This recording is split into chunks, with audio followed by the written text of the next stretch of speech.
এই সভাটা তাপসদা শহরের বুকে করতে চেয়েছিল। অনেকগুলো মাঠের অপশন পুলিশ প্রশাসনকে দেওয়া হয়েছিল, কিন্তু পুলিশ প্রশাসন বলছে সভা করতে দেওয়া যাবে না। সেই কারণে মেন রাস্তা থেকে অনেক দূরে আমাদেরকে সভা করতে হলো। কিন্তু আজকের সভা থেকে আমাদের এই বক্তারা যে বক্তব্য রাখবেন, শ্রমজীবী মানুষ দৈনন্দিন কাজ হারিয়েছে এবং কাজ হারাচ্ছে। এবং আপনারা জানেন, যারা 100 দিনের কাজ করতেন এই রাজ্য সরকার আর বিজেপি কাজটাকে বন্ধ করে দিল। 2011 সালে এই রাজ্যের মানুষ মমতা বন্দ্যোপাধ্যায়ের উপর ভরসা রেখেছিলেন, কারণ মমতা বন্দ্যোপাধ্যায় বলেছিলেন সব হাতে কাজ চাই, সব পেটে ভাত চাই। 34 বছরের বামফ্রন্ট সরকারকে মানুষ বিশ্বাস করেছিলেন। মমতা বন্দ্যোপাধ্যায়ের স্লোগান দেয়ালে দেয়ালে, অশোকনগরের রাস্তায় রাস্তায়। আমরা দেখেছিলাম যে নতুন একটা পরিবর্তন আসবে। মমতা বন্দ্যোপাধ্যায় স্লোগান দিয়েছিলেন সব হাতে কাজ চাই, সব পেটে ভাত চাই, দলতন্ত্র নয় গণতন্ত্র চাই। মানুষ বিশ্বাস করেছিলেন, কিন্তু আমরা কি দেখলাম? আমরা দেখলাম এই সরকার গরিব, খেটে খাওয়া, শ্রমজীবী, আদিবাসী, দলিত, বেকার, যুবকের পেটে লাথি মেরে এই সরকার গুন্ডারাজ কায়েম করেছে। শুধু গুন্ডারাজ কায়েম নয়,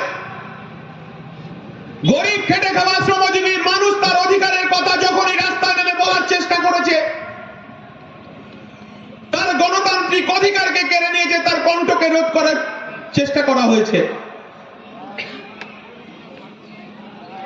আর বিজেপির কথা না বললেই, যত কম বলা যায় বিজেপির কথা তত ভালো। কারণ এই অশোকনগর, হাবড়া, বারাসাত, সীমান্তবর্তী এলাকা, বনগা, বাগদা, চাঁদপাড়া থেকে শুরু করে ঠাকুরনগর, এই এলাকা জুড়ে মানুষ উদ্বাস্তু আন্দোলনের পীঠস্থান হিসেবে আমরা ছোট থেকে জেনে এসেছি।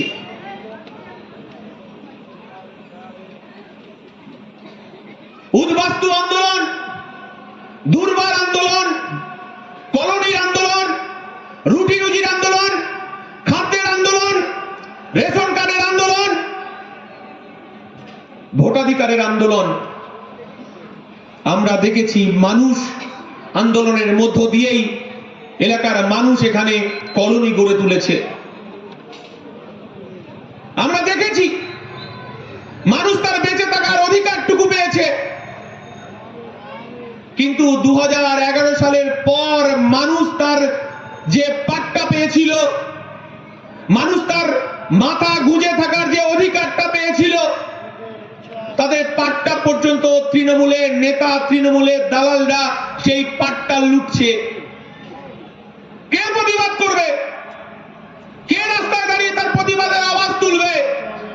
যিনি প্রতিবাদের আওয়াজ তুলেছেন তারই মুখটা বন্ধ করে দেওয়া হয়েছে। রাতের অন্ধকারে তার বাড়িতে পুলিশ গিয়ে তার দরজায় টোকা মেরে তাকে শাসানো হয়েছে। তার যে রুটি রুজি করে, রুটি রুজি কাজ করে, শ্রমিকের কাজ করে, কাজটাকে বন্ধ করার ব্যবস্থা করা হয়েছে।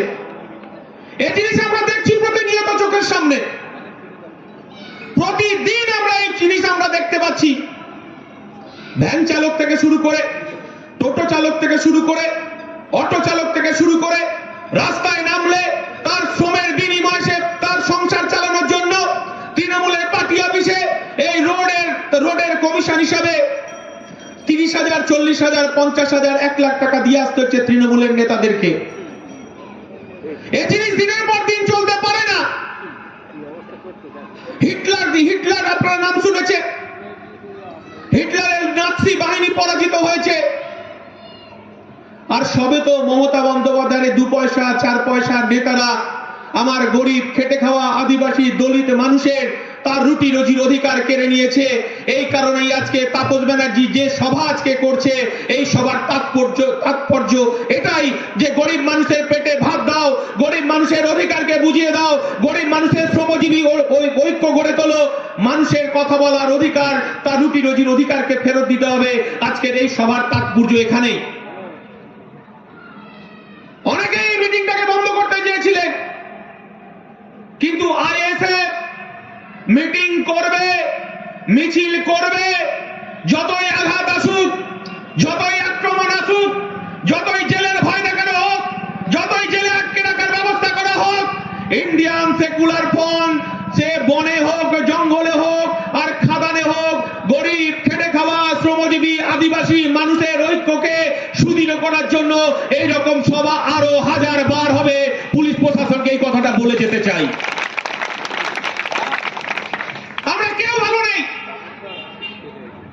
পুলিশের একটা অংশ দালালি করছে সরকারের, তার ডিএটা বাকি আছে। পুলিশও বুকে হাত দিয়ে বলতে হবে, তারও পরিবারে তার রাজকন্যা আছে, তার বাড়ির মেয়ে আছে। আমার আদিবাসী পাড়ার আমার বোনেরা আছে। তাপসদা অনেক ছেলে মেয়েদেরকে পড়াশোনার ব্যবস্থা করে দিয়েছে উচ্চ শিক্ষায়। আমার আদিবাসী দলিত মুসলমান ঘরের তার ঘরে রাজকন্যা আছে। রাতের অন্ধকারে রাতের বেলায় টিউশনি করতে যেতে হয়, কিন্তু মমতা বন্দ্যোপাধ্যায় একজন মহিলা মুখ্যমন্ত্রী হিসাবে তিনি আমাদেরকে নিরাপত্তা দিতে পারলেন না। আমার যে তিলোত্তমা বোনটা রাজ্যিকরের হসপিটালে তাকে ক্ষত বিক্ষত করা হলো ডিউটিরত অবস্থায়। আমরা দেখলাম তাকে নেকড়ের মতো, হিংস্র নেকড়ের মতো তাকে ছিঁড়ে কামড়ে তাকে খুন করা হলো, তাকে ধর্ষণ করা হলো। আর মমতা বন্দ্যোপাধ্যায় এই খুনিদের বাঁচানোর জন্য সুপ্রিম কোর্টে লাখ লাখ টাকা রাজকোষ থেকে খরচ করার জন্য এবং দোষীদেরকে আড়াল করার জন্য এবং হসপিটালে যেখানে রেপ হয়েছিল সেই জায়গাটা তথ্য লোপাটের জন্য মমতা বন্দ্যোপাধ্যায়ের পুলিশ, মমতা বন্দ্যোপাধ্যায় সেই কাজ করেছে। মমতা বন্দ্যোপাধ্যায় লক্ষ্মীর ভান্ডার দিচ্ছে, 500 টাকা থেকে 1000 টাকা হয়েছে। আগামী দিনে বিধানসভা আবার ইলেকশন আসছে, মমতা বন্দ্যোপাধ্যায় সেটা 2000 টাকা করবে।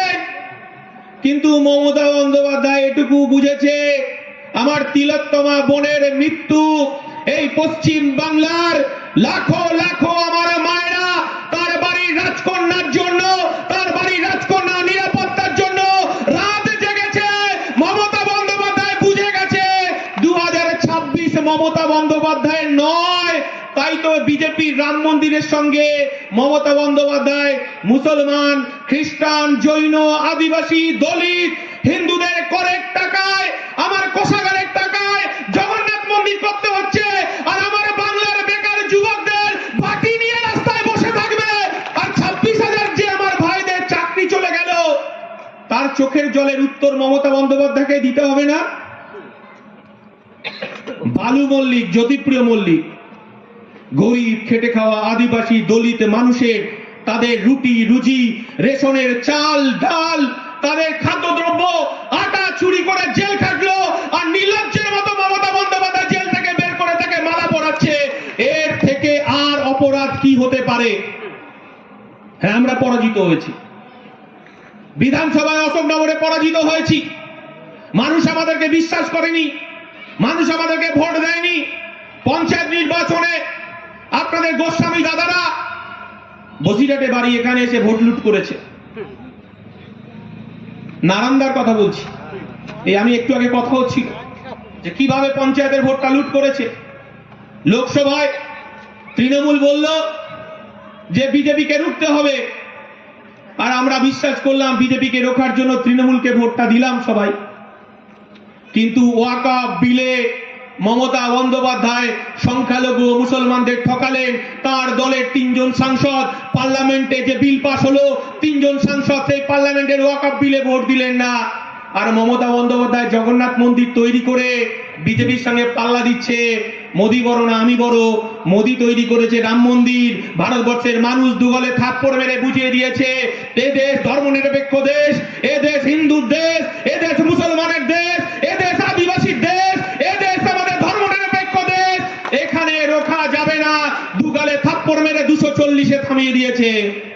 আর মমতা বন্দ্যোপাধ্যায় তিনি যদি মনে করেন এই বাংলার গরিব খেটে খাওয়া শ্রমজীবী আদিবাসী দলিত এবং মুসলমান সবার করের টাকায় আমার বেকার যুবকের পেটে লাথি মেরে জব কার্ড বন্ধ করে রেশনের চাল চুরি করে বালি চুরি করে গরু পাচার করে যদি জগন্নাথ মন্দির তৈরি করে যদি দুর্নীতিকে ঢাকা দেয়, তাহলে পশ্চিমবঙ্গের মানুষ 2026 সালে মমতা ব্যানার্জি তৃণমূলকে দু গালে থাপ্পড় মারবে।